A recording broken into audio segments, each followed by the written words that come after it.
So SAT math scores have a normal shape distribution, mean of 518, standard deviation of 114. What percentage of SAT scores is between 404 and 632? And then we have some other questions for B and C. And we'll take these one at a time. Okay, for part A. Again, what am I going to do? I'm going to draw out a normal curve, label, and shade. This is my thinking on the problem. It really makes my thinking from the abstract a little more concrete. So we have mean of 518, standard deviation of 114. And I could label this mean. Sometimes it gets in my way of my other scores here. We have 404 and 632. So I'm going to exaggerate this a little bit just so I can fit it in there nicely. 404 and 632. If you need to put other numbers on there, you certainly can. I don't think I need to. I don't usually put them on there.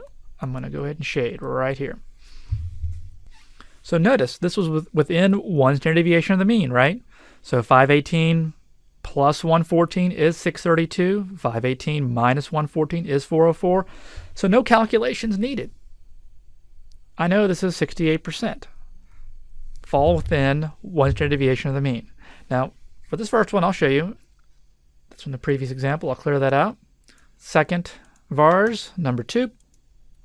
The lower this time is 404. The upper is 632. Now we need to change the mean. The mean this time was 518. And standard deviation of 114.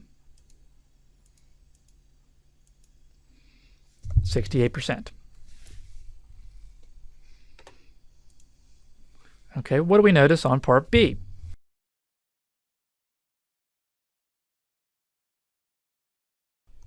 So we have the same numbers that we did last time, but rather than finding the shading inside, we're going for the tails. We want less than 114, but greater than 632.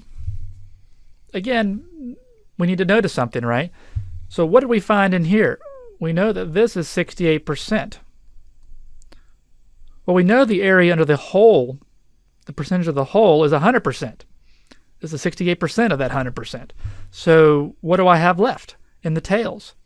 Right, 32%. I'm just going to say 100 minus 68 is 32, and we know this is a percent.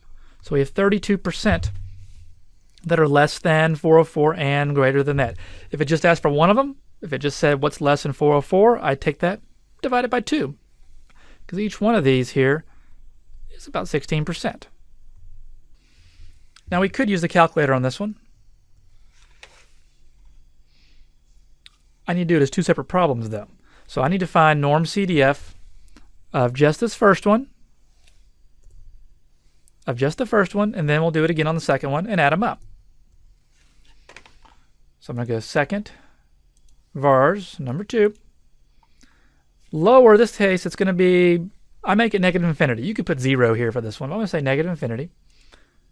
I'm going to do negative 1 E99. That's just the way I've always done negative infinity. Negative 1 times 10 to the 99th. And then the upper, we stop at 404. Keep my mean standard deviation. Any surprise, it's about 16%. We're going to take that and add it to the next one.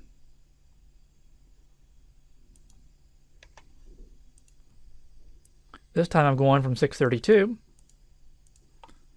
to positive infinity, so that's going to be a positive 1 E99. You could put in a really big number there. That would be work as well.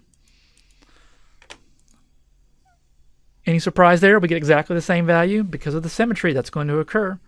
When you add those together, it's about 16% plus 16%. We get about 32%.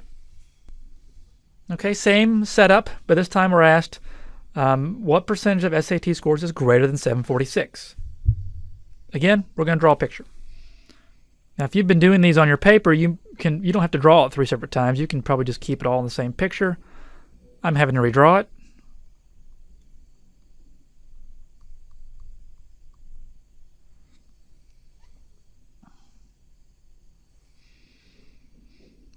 So we know one standard deviation out was 632.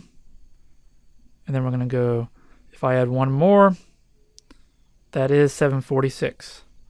Now in later lessons, they're not going to hit right on the standard deviation. They write on a z of 1, a z of 2. And we're looking for this shaded region right here. Again, what do we know? We know, if I draw this out to this way, that 95% fall within 2 standard deviations of the mean. So what do I have left in the tails? Good, I've got 5% left in the tails. So that means, what do I have left in this tail right here? 2.5%. Good, I just divided this by 2, and I get 2.5%.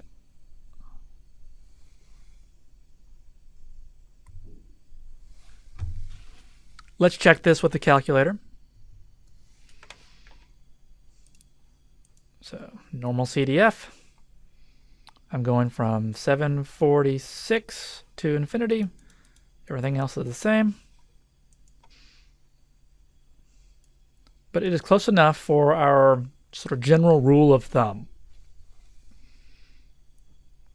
This is 2.3%, 2.5%. That's pretty close, off by a couple tenths of a percent. And that's it for the empirical rule.